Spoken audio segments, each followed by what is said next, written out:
கோவை மாநகர் அவினாசி சாலை பீளமேடு ஆர்பிஸ் ஹோட்டலில் தமிழ்நாடு பிசியோதெரபி அசோசியேஷன் சார்பில் நடைபெற்ற உலக பிசியோதெரபி நாள் மற்றும் டிபிடிஏ விருதுகள் வழங்கும் நிகழ்ச்சி கோவை மாநகர கிழக்கு மாவட்ட திமுக பொறுப்பாளரும் முன்னாள் சட்டமன்ற உறுப்பினருமான நா. கார்த்திக் அவர்கள் தலைமையில் நடைபெற்றது.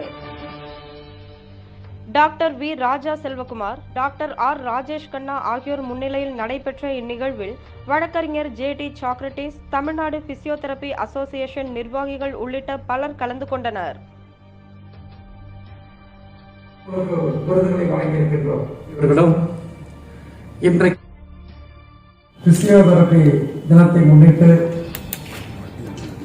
பிசியோதெரபி மருத்துவ துறையில் மிகச்சிறந்த சேவையாற்றி இருக்கக்கூடிய சேவையாளர்களுக்கு, பிசியோதெரபி மருத்துவர்களுக்கு விருதுகள் வழங்கக்கூடிய இந்த இனிய விழாவினை மிக குறுகிய காலத்தில் சிறப்போடு ஏற்பாடு செய்திருக்கிற அந்த சங்கத்தினுடைய தலைவர், அன்பிற்கினிய என்னுடைய சகோதரர் டாக்டர் ராஜா செல்வகுமார் அவர்களே, பொதுச் செயலாளர் அன்பிற்கினிய டாக்டர் ராஜேஷ் கண்ணா அவர்களே, பொருளாளர் டாக்டர் சகோதரி அம்சவல்லி அவர்களே, சட்ட ஆலோசகர்கள் அன்பிற்குரிய வழக்கறிஞர் அண்ணன் ஜே. டி. சாக்ரட்டிஸ் அவர்களே, அன்பிற்கினிய சகோதரர் முத்துகிருஷ்ணன் அவர்களே, இந்த இனிய விழாவிலே கலந்து கொண்டிருக்கக்கூடிய அன்பிற்கினிய சகோதரர் ஸ்ரீதர் அவர்களே,